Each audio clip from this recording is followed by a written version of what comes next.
ప్రతి లైఫ్ జర్నీలో ఒక టర్నింగ్ పాయింట్ ఉంటుంది. ఆ టర్నింగ్ పాయింట్కి కారణమయ్యేది ఒక గురువు. గురువు మాట, గురువు సలహా, గురువు ప్రేరణ ఒక విద్యార్థి భవిష్యత్తునే మార్చేస్తాయి. ఇక టీచర్స్ డే స్పెషల్గా ఈరోజు మనం చూడబోతున్నాం ఒక ప్రత్యేకమైన అనుబంధాన్ని. తెలంగాణ ముఖ్యమంత్రి రేవంత్ రెడ్డి గారి ఆత్మీయ గురువు రఘునాథన్ గారు, గురుపత్ని వసుంధర గారితో కలిసి వారి జ్ఞాపకాలు, ఆలోచనలు, అనుబంధాలు మనం పంచుకుందాం. వారు మనతో పాటు స్టూడియోలో ఉన్నారు. వారిని అడిగి మరిన్ని వివరాలు తెలుసుకుందాం. గురుగారు నమస్కారం. అమ్మ నమస్తే. నమస్తే అమ్మ. రైట్ సార్, అట్లాగే ముందుగా మీకు ఉపాధ్యాయ దినోత్సవ శుభాకాంక్షలు. ధన్యవాదాలండి. Right sir. సార్ ఏంటి అంటే నిజంగా ఈ కాలంలో ఒక గురు శిష్యుల మధ్య ఒక అనుబంధం, అన్యోన్యత, ఆప్యాయత ఆ విధమైనటువంటి ఇప్పుడు కనబడట్లేదు ఎక్కువగా. సో మీరు ఒక ముఖ్యమంత్రి స్థాయికి వెళ్ళినటువంటి రేవంత్ రెడ్డి గారు ఇప్పటికీ మీతోని మా గురువుగారు అంటూ మీరు కూడా మా శిష్యుడిలాగా ఆ విధంగా ఉండడం ఎట్లా కుదిరింది ఇదంతా? నాకు రేవంత్ రెడ్డి గారు గారనకూడదు, ఎందుకోసం అంటే నా యొక్క ప్రియ శిష్యుడు రేవంత్ రెడ్డి అని పిలుస్తాను నేను. వారు మంచి హోదాలు ఉన్నారు. ఆయన నాకు 1977 నుంచి పరిచయం. 77 నుంచి 77లో నేను వాళ్ళ ఊరి దగ్గర ఉన్నటువంటి తాండ్రా అనేటువంటి ఉన్నత పాఠశాల లోపల ఉపాధ్యాయునిగా బదిలీ అయినాను. రేవంత్ రెడ్డి సోదరులు 5 మంది కూడా ప్రతిరోజు వాళ్ళ ఊరు దగ్గరగా ఉన్నటువంటి కొండారెడ్డిపల్లి నుంచి ప్రతిరోజు కూడా ఉదయం వచ్చేసి క్యారియర్ తీసుకొచ్చేసి పాఠాల తర్వాత మధ్యాహ్నం పూట ఒక్కొక్కసారి వచ్చేసి నా యొక్క రూమ్లో వచ్చి వాళ్ళు లంచ్ చేసేవాళ్ళు తాండ్రలో. తర్వాత సాయంకాలం వెళ్ళిపోయేవారు. అయితే ఆ అనుబంధం ఏ విధంగా ముఖ్యంగా ఏర్పడిందంటే, వాళ్ళ అన్నగారు భూపాల్ రెడ్డి గారు అని చెప్పేసి వనపర్తిలో కానిస్టేబుల్ చేసేవారు. వారు మా ఇంటికి సమీపంలోనే ఉండేవారు. వారు మా ఇద్దరికి మంచి సాన్నిధ్య సంబంధం ఉంది. ప్రతిసారి ఊరికి పోయినప్పుడు వచ్చినప్పుడు ఏ విధంగా ఉన్నారు సార్ మా పిల్లలు, ఎట్లా ఉన్నారు సార్ అని చెప్పేసి ఆయన వాళ్ళకి యోగక్షేమాలు తెలుసుకునేవాడు. ఆ తర్వాత 77 నుంచి 80 వరకు నేను అక్కడనే తాండ్ర లోపల పనిచేయడం జరిగింది. చక్కని క్లాస్ చదివేవారు అప్పుడు? అతను 6th నుంచి ఆ యొక్క తరగతిలో ఉండే 6th నుంచి 6వ తరగతి నుంచి ఉండేవారు. 6, 7, 8 ఆ విధంగా వచ్చేసింది. అయితే ఆ సమయంలో రేవంత్ రెడ్డి గారు తర్వాత ఈ పిల్లలు వచ్చేసి ఒక గురు శిష్యులు ఏ విధంగా ఉండాలంటే ఒక తండ్రి తర్వాత పిల్లలకి ఏ విధంగా ఉండాలో అంత ప్రేమతోటి ఉండేవాళ్ళు నా దగ్గర. ఏ విషయమైనా నా దగ్గరకు వచ్చి చెప్పేవాళ్ళు, ఏ చిన్న సంఘటన జరిగేవని నాకు వచ్చి చెప్పేవాళ్ళు. వాళ్ళు అంత అనుబంధంతో ఉండేవాళ్ళు. అయితే నాకు 1980 సంవత్సరంలో నాకు అక్కడి నుంచి ట్రాన్స్ఫర్ అయ్యింది. అయితే ఆ సమయంలో ముఖ్యంగా చెప్పుకోవాలంటే తాండ్ర లోపల తీవ్రవాద ప్రభావం కొంచెం ఎక్కువగా ప్రారంభం కావడం జరిగింది. వాళ్ళ అన్న తిరుపతి రెడ్డి గారు కొద్దిగా దూకుడు స్వభావం, దేనికైనా సరే ముందుకు వెళ్దామనేటువంటి పట్టుదల అతనికి. ఆయనతో పాటు ఈ యొక్క 4 సోదరులు వచ్చేవారు. ఇదే విధంగా వాళ్ళని కనుక ఇక్కడిని విడిచిపెడితే కనుక వాళ్ళ యొక్క మార్గము మారిపోతుందని చెప్పేసి ఎవ్వడే నేను వాళ్ళ అన్నగారిని ఒప్పించడం జరిగింది. వాళ్ళ అన్నగారు వద్దు పంతులు అని చెప్పేవాళ్ళు. అప్పుడు కానిస్టేబుల్ పనిచేసేవారు. వద్దు పంతులు వాళ్ళు వద్దు పంతులు అని చెప్పి అన్నారు. కాదు నాయన, ఈ విధంగా ఉండే పరిస్థితి, రేపు పొద్దున నీవే బాధపడాల్సి వస్తుంది, ఏమంటే సరే పంతులు నీ ఇష్టం తీసుకుందామని చెప్పేసి ఆయన ఒప్పించడం జరిగింది. తీసుకొచ్చి అక్కడ నాతో పాటు తీసుకొచ్చి వాళ్ళని టీసీలందరినీ తీసుకొచ్చేసి అక్కడ కొంతమంది ప్రైమరీ స్కూల్లో, కొంతమంది హై స్కూల్లో చేర్చడం జరిగింది. 5 మందిని తీసుకొచ్చి అక్కడనే మా ఇంటి దగ్గరనే ఒక చిన్న రూమ్ ఇప్పించేసి ఆ రూమ్లో 5 మంది అన్నదమ్ములు తృప్తిగా వాళ్ళందరూ వాళ్ళు స్టవ్ చేసి వండుకోవడం చేయడం జరిగింది. రేవంత్ రెడ్డి గారు మంచి చేసేవారు అప్పుడే, అంత చిన్న వయసు లోపల కూడా 5 మంది అన్నదమ్ములు కలిపి తను వంట చేసుకునేవారు. వంట చేసుకొని అదే విధంగా కాకుండా రెగ్యులర్గా మీకు తెలిసి ఉంటుంది కదా, ఒకసారి చెప్తారా? ఈ 7 మంది అన్నారు కదా మొత్తం. అవునండి. మొదట భూపాల్ రెడ్డి గారు కానిస్టేబుల్గా ఉండేవారు. తర్వాత కిష్టారెడ్డి గారు, వారు వ్యవసాయం చేసుకునేవారు, అక్కడనే వాళ్ళ ఊర్లో ఉండి. తర్వాత తిరుపతి రెడ్డి, ఆయన ఇక్కడి ప్రస్తుతం హైదరాబాద్లోనే వారు స్థిర నివాసం ఏర్పరచుకున్నారు. దాని తర్వాత రేవంత్ రెడ్డి గారు రేవంత్ రెడ్డి గారు 4వ. దాని తర్వాత జగదీశ్వర్ రెడ్డి గారు, తర్వాత కొండల్ రెడ్డి, తర్వాత కృష్ణారెడ్డి. ఓకే. 7 మంది అన్నదమ్ములు ఉండే. 5 మంది మీతో ట్రావెల్ చేశారు. అప్పటికే వారికి పెద్ద 2 అన్నలు పెద్దవారు కాబట్టి వారు రాలేదు. 5 మంది నాతో పాటు ట్రావెల్ చేసేసి వనపర్తికి వచ్చి వనపర్తి యొక్క ప్రాథమిక పాఠశాల కొంతమందిని, ఉన్నత పాఠశాల కొంతమందిని చేయడం జరిగింది. తర్వాత 5 మంది అన్నదమ్ములు కూడా చక్కగా బడికి రావడం, చదువుకోవడం, మా మేనళ్ళతో కలిసి బాగా ఆడుకోవడం జరిగేది. ఓహో, అట్లా కూడా స్నేహం కుటుంబ సభ్యులతోని, కుటుంబ సభ్యులతోటి బాగా సన్నిహితంగా ఓకే. వాళ్ళందరూ కూడా కలిసి ఏ కార్యక్రమం చేసినా అందరు కలిసి ఆడుకోవడం కానీ. అది కాకుండా రేవంత్ రెడ్డి మంచి ఫుట్బాల్ ఆటగాడు. అవును అవును. ఫుట్బాల్ కూడా తను మా యొక్క అల్లుళ్ళు వాళ్ళందరూ కలిసి ఫుట్బాల్ ఆడుకునేవాళ్ళు అక్కడ. చదువుల్లో ఎట్లా ఉండే మీ శిష్యుడు? చదువు లోపల చక్కటి మేధావి, కానీ మనిషి ఎటువంటి వాడంటే కనుక ఈ ఏ రకమైన గలాట్లకు వెళ్ళకుండా తన పనేదో తాను చేసుకుంటూ వెళ్ళాడు. కానీ ఒక పట్టుదల మాత్రం చాలా ఎక్కువ మనిషికి. ఒకవేళ ఏదైనా సాధించాలనుకుంటే మాత్రము ఖచ్చితంగా దాన్ని సాధించేటువంటి మనస్తత్వం అతని లోపల ఉంది. అదే అతను ఈరోజు అంత ఉన్నత స్థితి తీసుకొని రావడం జరిగింది. కష్టపడే మనస్తత్వం. 5 అన్నదమ్ముల్లో వారికి ఇట్లాంటి స్వభావం, అందరూ అట్లాగే ఉండేవారు. ఇంచుమించు అందరికి కూడా అదే రకమైన స్వభావము. కానీ అందరికంటే ఈయన అందరినీ కూడా ఒక్కొక్కసారి కలుపుకొని పోయి వాళ్ళందరినీ కూడా దారిలో తీసుకొచ్చేవాడు ఈ యొక్క రేవంత్ రెడ్డి గారు. అంతటి ఉన్నతమైనటువంటి వ్యక్తిత్వం ఆయన లోపల ఉంది. తర్వాత ఏం జరిగింది? మీరు ఇక్కడ నుంచి వాళ్ళని తీసుకెళ్ళిపోయారు, తర్వాత మీ రూమ్ పక్కన ఉండేవారు, వంట చేసుకునేవారు అని చెప్తున్నారు. తర్వాత ఏం జరిగింది? వారు నిత్యం కూడా అక్కడనే దగ్గర మన వెంకటేశ్వర స్వామి ఆలయం ఉంది, ఆ ఆలయంలోకి వచ్చేసి సాధ్యమైనంత వరకు అక్కడ వారు గడిపేవారు. వారికి మంచి రైటింగ్ ఉంటుంది, చేతిరాత, చక్కటి పెయింటర్ ఆయన. ఓహో, ఓకే. చక్కటి ఆ కాలం లోపల ఈ ఫ్లెక్సీలు ఇటువంటివన్నీ ఏం లేవు. ఏది రాసినా బ్యానర్స్ మీద రాసేవారు. అన్ని పనులు అన్ని కష్టపడి అన్ని చేసుకునేవారు. చక్కగా చాలా చక్కటి రాతతోటి వారు బ్యానర్స్ చేసేవారు, చక్కగా రాసేవారు. రైటింగ్ కూడా తనది పాఠశాలలో కూడా చాలా చక్కైనటువంటి రాత ఉండేది అతనికి. అంత చక్కటి ఉన్నతమైనటువంటి స్వభావం రేవంత్ రెడ్డి గారిది. తర్వాత ఏం జరిగింది? అంటే రూమ్లో మీతో పాటు మీరు రూమ్లో ఉన్నారు, మీతో పాటే ఉండి చదువుకున్నారు, అంటే మీరు గురువుగా ఉండేవారు, ఆ తర్వాత మీ రూమ్ పక్కన మీతో పాటే ఉండేవారు అనే. మా రూమ్ పక్కన ఉండేవారు. ఓకే.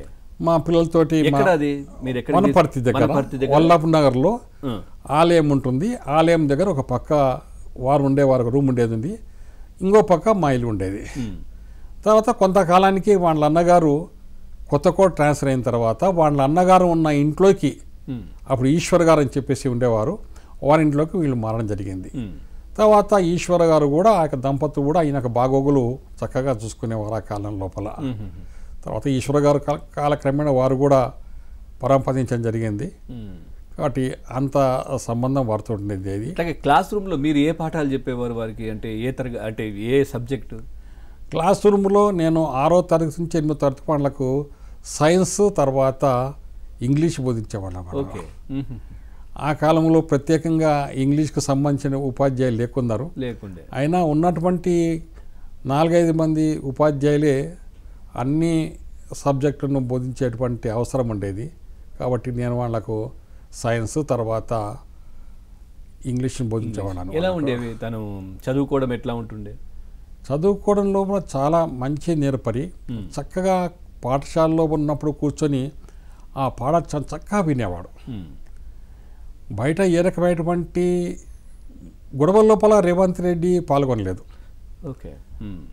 మంచి ఒక క్రమశిక్షణతోటి ఒక పద్ధతి ప్రకారము ఏదైనా సందేహం ఉన్నా కూడా దగ్గరకు వచ్చి, సార్ నాకు ఇది ఏదో కొంచెం అనుమానం ఉంది సార్, లేకుంటే ఇది ఎట్లా ఉంటుంది సార్ అని చెప్పేసి. అంటే సబ్జెక్ట్ కాకపోయినా కూడా వ్యక్తిగత విషయాలు కూడా తృప్తిగా మాట్లాడుకొని వారు తన యొక్క సందేహాలు తీర్చుకునేవారు. తృప్తిగా ఆ యొక్క 5 మంది పిల్లలను నా పెట్స్ మాదిరి, అంటే కొంతమంది ఉపాధ్యాయులు, కొంతమంది విద్యార్థులు సన్నిహితంగా ఉంటారు. అన్ని వేల మంది విద్యార్థులున్నా కూడా కొంతమంది మాత్రము అతి సన్నిహితంగా ఉంటారు, మెలుగుతుంటారు. వారు అలా ఉంటారు, ఉపాధ్యాయులు ఆ విధంగా ఉంటారు. అంతే. ఆ కాలం లోపల ఉపాధ్యాయులు కానీ విద్యార్థుల మధ్య లోపల సంబంధాలు ఆ విధంగా ఉండేది. అంటే ఈ కాలంలో లేవా? ఈ కాలంలో రాను అది సామాజికంగా అనుకోండి, లేకుంటే అంటే రకరకాలటువంటి కార్యక్రమాల ద్వారా అనుకోండి, అంత సాన్నిధ్యము ఈ యొక్క ఉపాధ్యాయుల దగ్గర విద్యార్థుల మధ్యలో ఉండడం లేదు. ఉపాధ్యాయులు విద్యార్థుల దగ్గర తీసుకుందామన్నా కూడా విద్యార్థులు ఆ విధంగా ఉపాధ్యాయులకు సన్నిహితంగా వెళ్ళడానికి ఇష్టపడలేదు. అదేవిధంగా ఉపాధ్యాయులు కూడా తమ యొక్క స్థానికతని వెలుగుదామంటే కనుక వారికి అటువంటి అవకాశం విద్యార్థులు లేదు. అదొకటి ఉండేది. అప్పుడు ఏదైనా తప్పు చేస్తే గురువు శిష్యుణ్ణి మందలించడము, ఒక దెబ్బేయడము జరిగేది. కానీ ఇప్పుడు ఒక దెబ్బేస్తే పోలీసు కేసు పెడుతుంది. అది మీకు ఏదైనా సందర్భం ఉందా రేవంత్ రెడ్డి గారిని ఒక దెబ్బనో ఒక మాటనో ఏదైనా అన్న సందర్భం? అంటే రేవంత్ రెడ్డి గారు నాకు అటువంటి అవకాశం ఎప్పుడు ఇవ్వలేదా? ఏదో అంటే నేను అనేది చదువులేనే కాకపోయినా పొద్దున పని చేయడము, లేదనంటే ఏదైనా ఇట్లాంటి అరే ఎందుకురా ఇట్లాంటివి చేస్తున్నావు, లేదు ఇట్లా చేసుకో అట్లా ఒకవేళ మందలించినప్పుడు కూడా వాళ్ళ అన్నను కానీ వాళ్ళ తమ్ముళ్ళని కానీ మందలించినా కూడా వాళ్ళు చక్కగా సరే సార్ మంచి సార్ చేయం సార్ అని చెప్పేసి ఇక ఈ ముందు భవిష్యత్తులో వాళ్ళనే మందలించారు రేవంత్ రెడ్డిని కూడా మందలించారు కూడా ఎందుకంటే ఢిల్లీకి రాజా అయినా తల్లికి కొడుకే అని చెప్తా ఉంటారు. ఇప్పుడు ఆయన ఎంత స్థాయిలో ఉన్నా ఎక్కడున్నా గానీ గురువుగా మీకు ఇప్పటికీ కూడా మీకు ఇచ్చే గౌరవం మీతో ఆ విధంగానే కనిపిస్తా ఉంటారు. ఆయన ముఖ్యమంత్రి గారు ప్రేమ ఉంది అతనికి ఉంటుంది. అప్పుడు మీరు ఇప్పుడు ఏదైనా కానీ ఇప్పుడన్నా మిమ్మల్ని మీరు ఎప్పుడు ఏదైనా ఇది తప్పు ఇది రైట్ అన్నా కానీ మిమ్మల్ని ఏమనే స్థితి ఆయనకు ఉండదు. ఎందుకంటే ఆ విధంగా మిమ్మల్ని చూస్తారు కాబట్టి. అప్పుడు ఏదైనా అనున్నారా? ఏమన్నారు? అతను వెళ్ళ కనుక రేవంత్ రెడ్డి తప్పు నాన్న ఈ విధంగా చేయొద్దు, ఇట్లా చేయకూడదు, రేవంత్ చేయకూడదు కదా అంటే కనుక అవును సార్ తప్పైంది సార్ చేయండి సార్ ఇక ముందు చక్కగా ఉంటాను సార్ అని చెప్పేవారు. అటువంటి పొరపాటు తిరిగి చేయకుండా తను అదేవిధంగా ఏ రకమైనటువంటి కార్యక్రమాలు చెప్పినా ఏం చెప్పినా కూడా నవ్వుకుంటూ మంచి సార్ తప్పకుండా చేస్తాను సార్ అని చెప్పేసి అనుకున్న సమయంలో పూర్తి చేసేవాడు. అంతటి క్రమశిక్షణతో అతను మెలిగేవాడు. తను అంటే గురువు పట్ల కూడా తనకు ఆ రకమైనటువంటి అంత ప్రేమ, గురువులు చెప్పేటువంటి మాటను తండ్రి చెప్పిన దానికంటే ఎక్కువగా వాళ్ళు అతను భావించేవాడు. తను తల్లి తండ్రి తర్వాత గురువే కదా. గురువు ఆ విధంగా అంటే అంత ప్రేమతోటి అక్కడ వాళ్ళ ఊర్లంత వరకు అతనికి తండ్రి యొక్క అనుబంధం ఉన్నది. తర్వాత ఇక్కడికి వచ్చిన తర్వాత మాత్రము నన్ను ఆ విధంగా వాళ్ళు చూసుకోవడము, ఆ విధంగా గౌరవం ఇవ్వడము, ఆ యొక్క 5 మంది అన్నదమ్ములు చేసుకోవడం తాను తృప్తిగా అయింది. ఇప్పటికే కాదు అప్పుడే కాదు ఇప్పటికి కూడా వాళ్ళు అదేవిధంగా నా పట్ల ప్రేమతోటి తృప్తిగా ఏమున్నా కూడా సార్ సార్ అని చెప్పేసి మంచి సార్ అని చెప్పేసి ఆ యొక్క ఆత్మీయత అనుబంధం అనేది మా మధ్యలో ఇప్పటికి కొనసాగుతుంది. అంటే మీరు ఆ విధంగా మీతో పాటే ఉందా, లేదంటే చాలా మంది టీచర్లు స్కూల్లో ఉండి ఉంటారు కదా, ఇంకెవరితోనైనా ఆ విధంగా ఉండే సందర్భం? అంటే నాకు తెలిసినంత వరకు మాత్రము అంత సన్నిహితంగా నా దగ్గర మాత్రం ఉండేది అంతే. బాగా అట్లాగే ఇప్పుడు నిజంగా చెప్పాలంటే ఒక గురు శిష్యుల మధ్య ఆ విధంగా ఉంటుంది, అది కామన్. ఏదో ఒక ప్లేస్లో అట్లా జరుగుతూ ఉంటుంది. ఈ విధంగా అనుబంధంగా ఆ విధంగా ఉంటారు ప్రేమతో. ఇక్కడ మీ ధర్మపత్రి గారితో కూడా అమ్మగారితో కూడా ఆయన ఒక తల్లిగా నిజంగా వారి దగ్గర భోజనం చేసేవారు, ఇంటికి వచ్చేవారు, ఇట్లాంటివి కూడా మేము వినున్నాం. ఎట్లా ఉంటుండే? ఏమైనా దూకుడు స్వభావమా, ఏదైనా అల్లరి చేయడమా? బాగా ఎట్లా ఉంటుండే? అల్లరి చేసేవారా? ఏం లేదు. ఏమనిపించింది ఇప్పుడు మీ దగ్గర తిరిగినటువంటి వ్యక్తి, మీ ఇంట్లో ఆడుకున్న వ్యక్తి ఒక రాష్ట్రానికి ముఖ్యమంత్రి అయ్యారు. మొదటగా అలా మీరు చూడగానే వినగానే ఏమనిపించింది మీకు? చాలా సంతోషం అనిపించింది.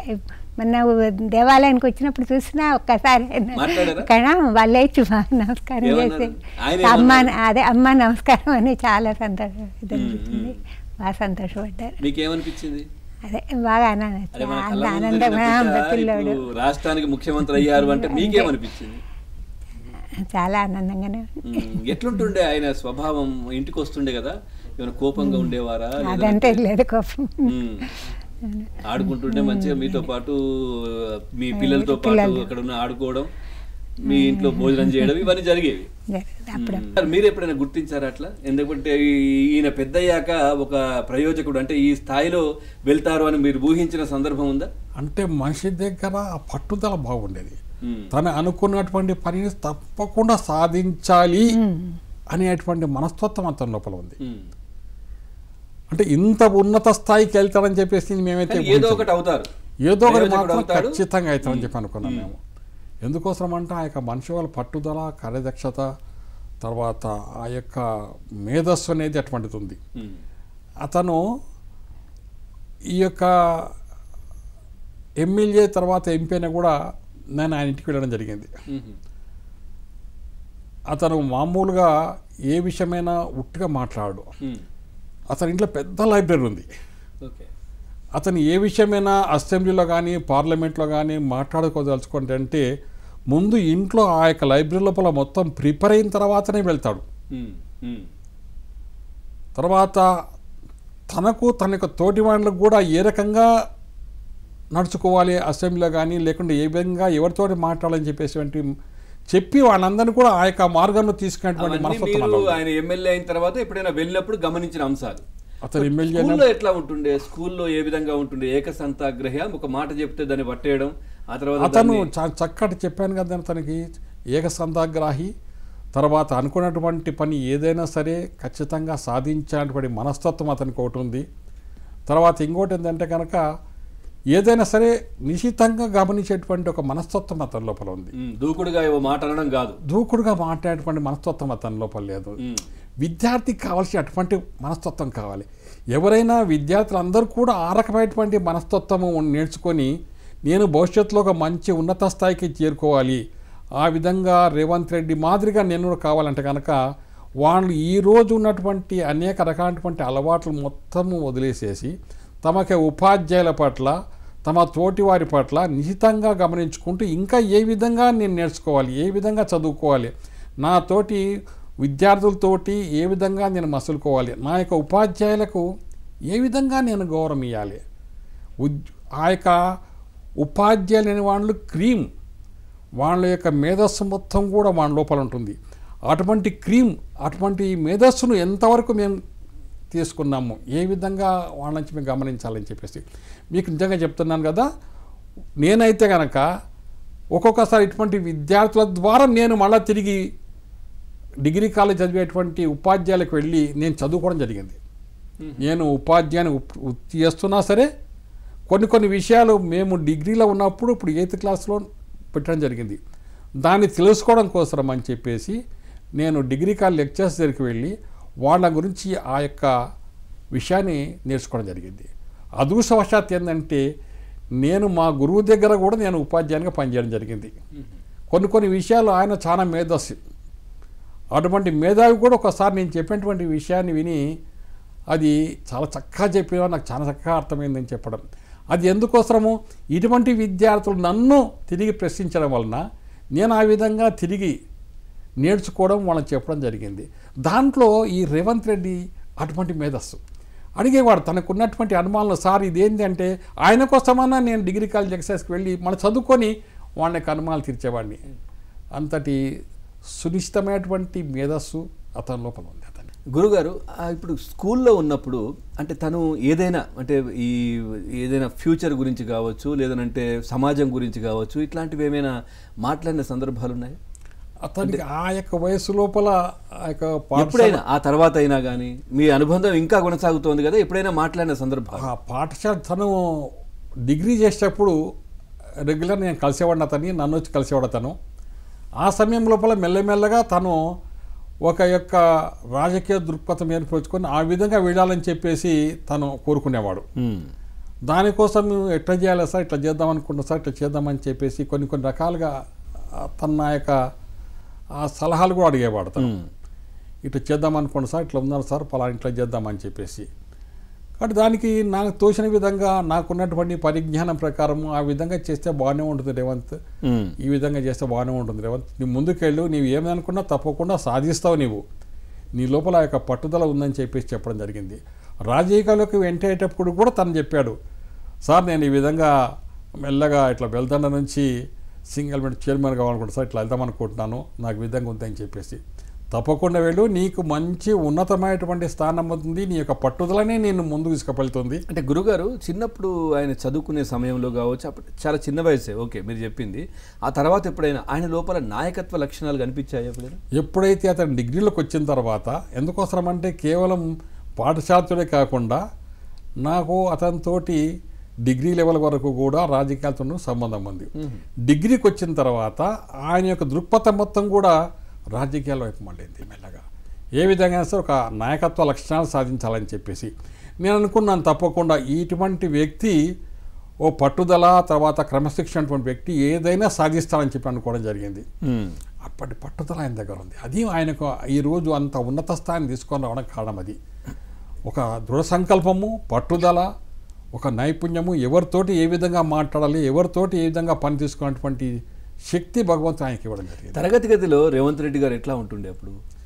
చాలా చక్కటి అబ్బాయి, నిశ్శబ్దంగా కూర్చునేవాడు, చెప్పిన పాటలు వినేవాడు, తృప్తిగా ఏదైనా అవసరం ఉంటే కనుక సార్ ఇది నాకు అవసరం ఉంది, ఇది ఎట్లా సార్ అని చెప్పి అడిగేవాడు. నేను చెప్పాను ఇంతకుముందే, ఆసక్తి ఉండేదా? సామాన్యం సైన్స్లో మీరు సైన్స్ పాఠం బోధించేవారు చక్కగా. దాంట్లో చాలా అతను అదే నేను చెప్తున్నా, చక్కటి అతనికి డ్రాయింగ్ ఉంది అతని దగ్గర. ఓకే, దాంట్లో గ్రాఫ్స్ కావచ్చు, ఇవన్నీ కూడా బొమ్మలు అన్ని కూడా చక్కగా వేసి తీసుకొచ్చి చెప్పేవాడు అనమాట. సార్ ఇది నేను తీసుకొచ్చాను సార్, ఇగో ఈ విధంగా చూపాను సార్ అని చెప్పి చెప్పేవాడు అతను. ఆ రకమైన మంచి తెలివి, తర్వాత మేధస్సత చిన్నప్పటి నుంచి ఉంది అతని లోపల. దాన్ని మెరుగులు తెచ్చుకున్నాడు. కొంతమంది ఏం చేస్తారంటే ఉన్నటువంటి తెలివిని ఒక మార్గంలో ఉపయోగించుకుంటారు, దాన్ని వాళ్ళు ఏం చేస్తారంటే ఉన్నత స్థితికి చేరుకోలేకుండా అధపాతాలకు అవుతారు. కొంతమంది ఏం చేస్తారంటే తమకు ఉన్నటువంటి దాన్ని మెరుగుదిద్దుకుంటారు. ఉపాధ్యాయుడు పాఠశాలలో ఉన్నప్పుడు అంతమందికి ఒకేకంగా బోధన చేస్తుంటాడు, కానీ దాంట్లో గ్రహించే వాళ్ళు కొంతమంది ఉంటారు. కొంతమంది గ్రహించలేకుండా వేరే మార్గానికి వెళ్ళిన వాళ్ళు కొంతమంది ఉంటారు. ఉపాధ్యాయుడు చెప్పేది అందరికీ ఒకటే, కానీ ఆ విధంగా గ్రహించే వాళ్ళు ఉన్నత స్థితి. దాని లోపల రేవంత్ రెడ్డి ముఖ్యం. అందరిని కూర్చోబెట్టి పాఠాలు చెప్పేవాళ్ళం, దాంట్లో కొంతమంది ఉన్నత స్థితికి పోయినారు, కొంతమంది ఏమో ఇది చేసినారు. కాబట్టి ఇటువంటి వాళ్ళు కనుక కొద్దిగా ఈ యొక్క ఇతర కార్యక్రమాలు కనుక మళ్ళితే కనుక వాళ్ళ యొక్క జీవితము ఏ విధంగా పోతుందో అనేటువంటి నాకైతే మాత్రం ఖచ్చితంగా అనిపించింది. అందుకోసమే ప్రత్యేకంగా వాళ్ళ అన్నగారిని ఒప్పించేసి నేను వనపర్తి తీసుకొని నా దగ్గర పెట్టుకోవడం. అలాగే తోటి విద్యార్థులు చాలా మంది ఉంటారు కదా, వాళ్ళలో మీరు ఒక 10 మందిని చూస్తే అరే ఈయన ప్రత్యేకత, వీడి విధంగా బాగా ఉన్నారు, దీంట్లో ఈ విధంగా చేస్తున్నాడు అనేది ఏమనిపించింది? ఎట్లా ప్రత్యేకత? ముఖ్యమంత్రి గారు రేవంత్ రెడ్డి చూసేటప్పుడు అదే అనిపించేది అనమాట. ఇతని లోపల ఒక రకంగా ఏదో ఒక మంచి బ్రైట్నెస్ మనిషి లోపల, చెప్పేటువంటి ప్రతి పదార్థాన్ని చక్కగా వినేవాడు. దానికి కావాల్సినటువంటి నెమరు వేసుకోవడం అని అంటాం మనం. వినడం ఒక్కడే కాదు, విన్నటువంటి దాన్ని నెమరు వేసుకోవాలి, నెమరు వేసుకొని దాన్ని ఆచరించాలి. అటువంటి మనస్తత్వం రేవంత్ రెడ్డి లోపల. అట్లాగే మన కల్చరల్ ప్రోగ్రామ్స్ కావచ్చు, ఇట్లాంటి ఆటలు పాటలు లేదంటే నాటకాలు, ఈ వీటిలలో ఎట్లా ఉండేది? ఈ కల్చరల్ ప్రోగ్రామ్స్ అటువంటి దాంట్లో లోపల పెద్ద మేము అప్పుడు ఆ కాలం లేదు, కానీ ఆటల్లో మాత్రం మంచి గేమ్స్ లోపల మంచి ఫుట్బాల్ ఆటగాడు. దాంతోపాటు మా యొక్క మేల అల్లుళ్ళు కూడా వాళ్ళు కూడా అతనితో. ఇందాక అమ్మగారు చెప్తున్నారు, అంటే మీ ఇంటికి కూడా వచ్చేసి వాళ్ళతో పాటు ఆడుకోవడం, భోజనం చేయడం, అమ్మగారు వండి పెడితే అక్కడే తినడం, ఆడుకోవడం, తర్వాత వెళ్ళడం, ఇవన్నీ జరిగాయి అన్నారు. మేము మా ఇంటికి ఎవరు వచ్చా సరే మీకు అనిపించేదా ఏ ఊరికే వచ్చి అల్లరి చేస్తున్నాడు? మంచి చాలా ఇష్టం అది. ఎంతమంది అంటే ఇంట్లో ఆల్రెడీ పిల్లలు ఉన్నారు, అందరూ వాళ్ళ హడావిడి, వాళ్ళ అల్లరి, మళ్ళీ వీళ్ళు 5గురు కూడా వచ్చేసి ఇంట్లో హడావిడి చేయడం విసుకొచ్చేదా? విసుగు రాదు వాళ్ళకి. అప్పుడు మా అలుగులకు కానీ వీళ్ళకి కానీ నేను వస్తానంటే అందరు కూడా ఎక్కడ వాళ్ళకి కామ్ ఉండేది. భయమా? ఈయన ముఖ్యమంత్రి గారు రేవంత్ రెడ్డి కూడా అంతే, కామ్ ఉండేది, ఏముండదు. తర్వాత మనసంగా బయటికి వెళ్ళిపోయి ఆడుకుంటాం. అంతకుముందు ఇంట్లో మాత్రం నేను లేనప్పుడు మాత్రం వచ్చేసి హాయిగా అందరు కలిసి మాట్లాడుకోవడం. అందరు ఒకటి ఏంటంటే దగ్గర ఈ యొక్క జోక్స్ అని చెప్పి అంటాం కదా మనము, అటువంటి చాలా చక్కగా వాడుతుంటారు వాళ్ళు. ఆ యొక్క స్నేహితులందరూ కలిసి ఎప్పటికీ ఒకరి మీద ఒకరు చేసుకోవడము, నవ్వుకోవడము, ఒక ప్రశాంతమైనటువంటి జీవితం. అప్పుడు అంతా అవే కదా, టీవీలు లేవు, ఏమీ లేదు. ఈ విధంగానే ఒకరికొకరు సరదాగా మాట్లాడుకోవడం, ఆడుకోవడం, కథలు చెప్పుకోవడం. సో గురువు గారు మీకు అప్పుడు అంత చూశారు కదా, ఇప్పుడు నేటి తరం పిల్లలకు సంబంధించి చెప్పాలంటే ఏం చెప్తారు అసలు? నేటి తరము 3 రకాలండి. సామాజికంగా పిల్లల పట్ల తల్లిదండ్రులు అంత శ్రద్ధ చూపడం లేదు. వాళ్ళు ఏం చేస్తారంటే పిల్లవాడి మీద ఒక చిన్న దెబ్బేస్తే కనుక ఎంబడే ఆ యొక్క ఉపాధ్యాయుని మీదకి వెళ్ళి దాడి చేయడం జరుగుతుంది. మీరు ఎందుకు కొట్టాను మా పిల్లవాడని చెప్పేసి. ఆ రోజు మేము వేసిన దెబ్బలకు మేము ఇప్పుడున్న చట్టాలు కనుక ఉంటే చాలా కష్టాలు ఎదుర్కొంటుండే మేము అప్పుడు. కానీ అప్పుడు మాత్రం మమ్మల్ని ఏ విధమైనటువంటి తల్లిదండ్రులు మాకు సహకారం చేసేవాళ్ళు. మీ సారు కొట్టినాడంటే ఎందుకోసం నీ తప్పు చేసినాడు కాబట్టి ఆయన మందలించాడు నిన్ను అని చెప్పేసేటువంటి ఒక ధ్యేయం ఆరోపణ ఉండేది. తర్వాత తల్లిదండ్రులు కొట్టుమనేవారు, వాళ్ళు సార్ మా పిల్లోడు వినకపోతే 2 దెబ్బలేండి సార్ ఏమని చెప్పమన్నారు ఆ విధంగా. అట్లా బాగా మేము దండించడం జరిగింది బాగా. అంటే నేను కూడా ఇప్పుడు ఏమంటున్నారంటే చదువుకుంటారు సార్, ఇవాళ కాకపోతే రేపు అట్లా కొడతారా మీరు ఇప్పుడు అని చెప్పేసి అంటారు ఆ విధంగా ఒకటి. తర్వాత సామాజికంగా కూడా వాళ్లకు ఈ మధ్యలో మంచి మేధస్సు ఉన్నటువంటి విద్యార్థులను ఎంతసేపు ఏం చేస్తా అంటే స్పూన్ ఫీడింగ్, ప్రైవేట్ పాఠశాలలో తీసుకొని వెళ్ళి వానికి ఎప్పటికీ ఈ పాఠం అప్పచెప్పు, ఈ పాఠం నేర్చుకో, ఇది నీకు పరీక్షకు వస్తుంది అంతే. మిగతా ఆటల విషయంలో కానివ్వండి, సామాజిక కానివ్వండి, ప్రపంచంలో ఏం జరుగుతుందో వాళ్లకు తెలియకుండా పెంచుతున్నారు ఈరోజు. దానివల్ల ఏమవుతుందంటే వాళ్ళు ఏదో కేవలం తమ యొక్క పిల్లవానికి విద్య నేర్పిస్తున్నారు కానీ సామాజిక స్పృహ అనేది వాళ్ళ లోపల నేర్పించలేదు. దానివల్ల ఏమవుతుందంటే మన యొక్క దేశం బాగా నష్టపోతుంది. ఇప్పుడు రేవంత్ రెడ్డి గారు ముఖ్యమంత్రి అయినంటే కేవలం ఆ కాలం లోపల సామాజిక స్పృహతోటి తను కలిసి మాట్లాడి అందరితో కలిసి ఆ విధంగా ఉన్నాడు కాబట్టి ఆ విధంగా అయింది. స్పూన్ ఫీడింగ్ గాతనం, ఉపాధ్యాయులు చెప్పినటువంటి దాన్ని ప్రతి ఒక్క దాన్ని శ్రద్ధగా వినేవాడు. కేవలం విద్యనే కాకుండా విద్యతో పాటు సామాజిక కార్యక్రమాల లోపల, తర్వాత సాంఘిక కార్యక్రమాల లోపల, దాని తర్వాత క్రీడల లోపల పాల్గొనేవాడు. అంటే అన్ని రకాల లోపల ఆయన యొక్క పుష్పం ఏ విధంగా అయితే వికసిస్తుందో ఆ విధంగా ఆయన వికసించడం జరిగింది. కాబట్టి ఇది ఈ కాలంలో లేదండి, ఈ కాలంలో లేదు. ఎంతసేపు ఉన్నా నా కొడుకు ఎంబీబీఎస్ కావాలి, లేకుంటే ఇంజనీర్ కావాలి, సాఫ్ట్వేర్ కావాలి, ఇన్ని లక్షలు సంపాదించాలనుకుంటున్నారు. కానీ ఆ యొక్క మేధస్సులో ఉన్నటువంటి పిల్లలు మనము ఈరోజు సమాజానికి కోల్పోతున్నాం. చాలా బాధ వేస్తుంది. అటువంటి పిల్లలను కేవలం స్పూన్ ఫీడింగ్ కాకుండా, కేవలం చదువుకే పరిమితం కాకుండా, కేవలం రేపొద్దున వాళ్ళ యొక్క ఉన్నత విద్యను కాకుండా సమాజంలో జరిగేటువంటి పరిస్థితులను, తర్వాత అనేక రంగాల లోపల వాళ్ళ తల్లిదండ్రులు కానీ ఉపాధ్యాయులు కానీ ప్రతి ఒక్కరు కూడా ఆ విధంగా శ్రద్ధ తీసుకుంటే కనుక మన యొక్క దేశము చాలా ఉన్నత స్థితికి ఎదుగుతుంది. ఎందుకోసం అంటే అనేక మంది మేధావులు మన యొక్క దేశంలో పుట్టి యొక్క దేశాన్ని యొక్క విశ్వగురు స్థానానికి కానీ వెళ్ళడం జరిగింది భవిష్యత్తు ఇంతకుముందు గతంలో. కానీ ఇప్పుడు మాత్రం అటువంటి పరిస్థితులు లేదు. అంటే తల్లిదండ్రులందరికీ కూడా నేను చెప్పడం, ఉపాధ్యాయులు చెప్పడం, విద్యార్థులు చెప్పడం ఒక్కటే, దయచేసి మీ యొక్క పిల్లల యొక్క మేధస్సును కేవలం స్పూన్ ఫీడింగ్ అంటే చదువుకోవడము, తర్వాత ఉద్యోగం చేయడం, సంపాదించడం వరకే కాకండి. దానివల్ల ఏమైందంటే సంపాదించేవాళ్ళు సంపాదిస్తున్నారు, కొంతమంది ఏం చేస్తారంటే అసాంఘిక కార్యక్రమాలతో పాల్గొనడము, లేనిపోయినటువంటి దురలవాట్లకు పాల్గొనడము. దానివల్ల ఏమవుతుందంటే వాళ్ళని మీరు చేసినటువంటి పని ఏమవుతుంది, వాళ్ళు ఒక్కసారిగా వ్యసనాలకు బానిస అయిపోయి అసాంఘిక కార్యక్రమంలో పాల్గొని తమ యొక్క జీవితాన్ని పాడు చేసుకోవడము, ఎంతో ప్రేమతో పెంచినటువంటి తల్లిదండ్రులను దూరం చేసుకోవడము, వాళ్ళని ఎక్కడో అనాథాశ్రయంలో ఉంచడము, తర్వాత యొక్క దేశం యొక్క భవిష్యత్తు మీరు ఎంత కష్టపడి పెంచిన పిల్లలే మీకు వ్యతిరేకంగా మాట్లాడుతున్నారు. వారి పట్ల మీరు ప్రేమాభిమానాలు చూసుకునే పరిస్థితి పోయింది. కాబట్టి అందరికి కూడా తల్లిదండ్రులకు కానీ, సమాజానికి కానీ, ఉపాధ్యాయులకు కానీ ప్రతి ఒక్కరికి కూడా చెప్పడం ఏంటంటే కనుక మీ పిల్లలను కేవలం ఒక విద్య వైపు మాత్రమే కాకుండా వాళ్ళను సామాజికంగా, రాజకీయంగా, దేశ పరిస్థితుల గురించి, ప్రపంచ పరిస్థితుల గురించి అన్ని విషయాలను మనకు తెలియజెప్తే కనుక ఈరోజు మనం చెప్పినటువంటి రేవంత్ రెడ్డి మాట చాలామంది తేటువంటి అవకాశం మన దగ్గర ఉంది. దాన్ని మీరు కోల్పోతున్నారు.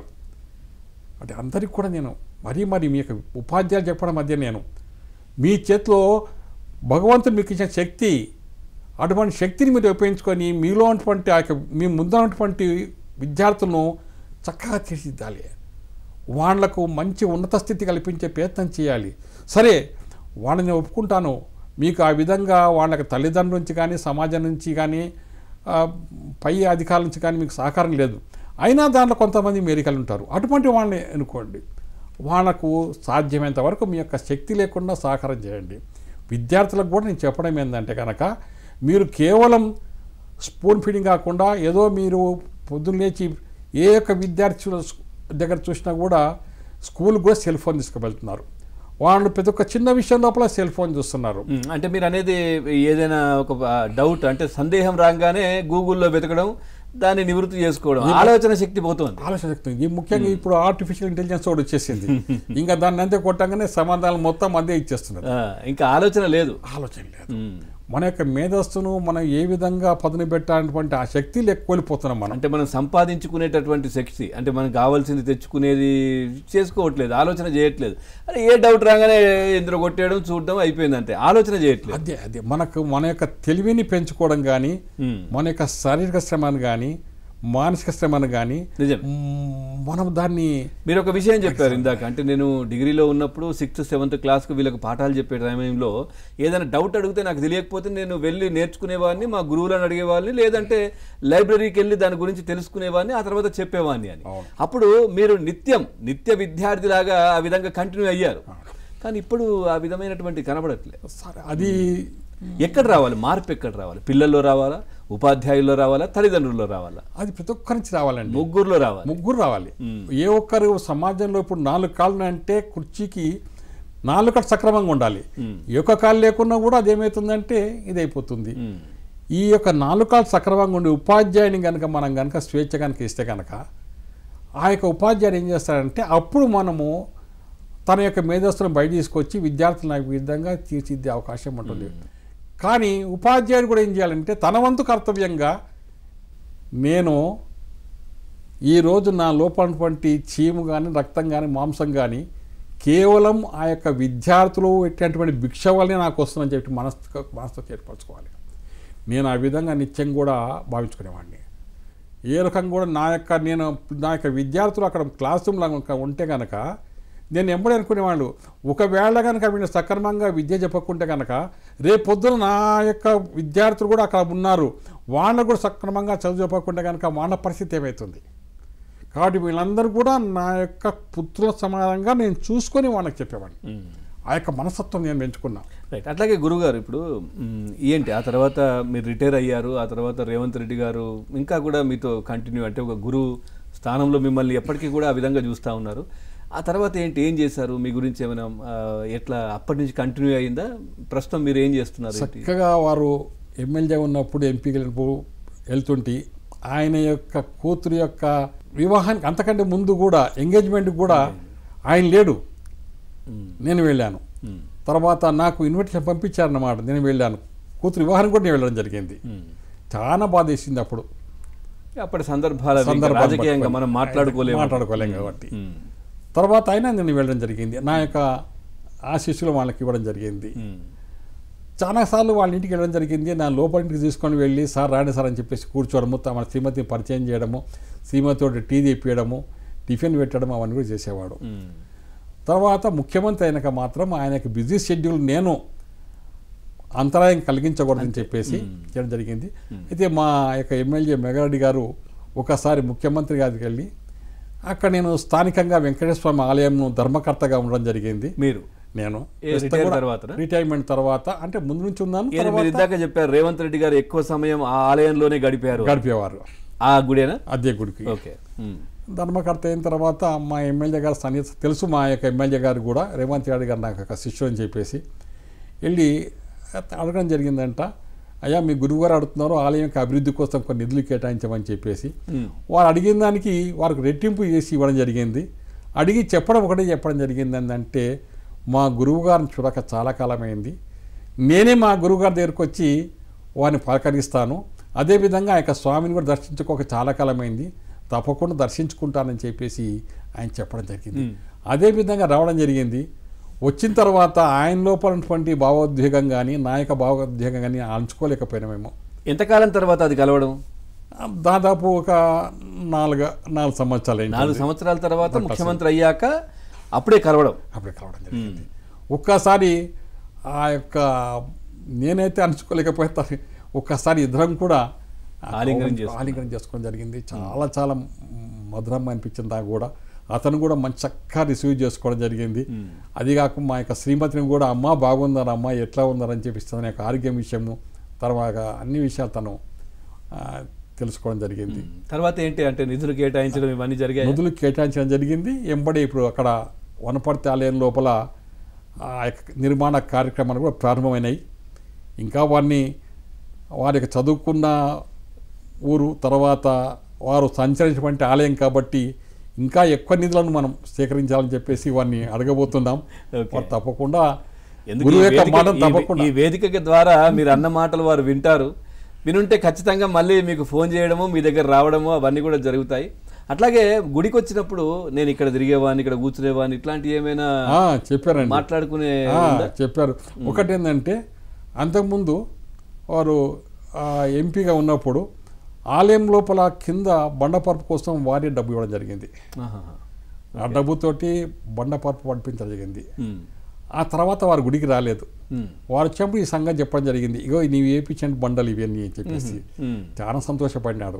బయటకు వచ్చిన తర్వాత ఈ ఆలయంలో ఇక నీవు ఇక్కడ కూర్చొని ఇక్కడ ఆడుకుంటుంటివి, ఇక్కడ చేస్తున్నావు, ఇక్కడ రైటింగ్ చేస్తుంటివి, ఇవన్నీ చెప్పడం జరిగింది.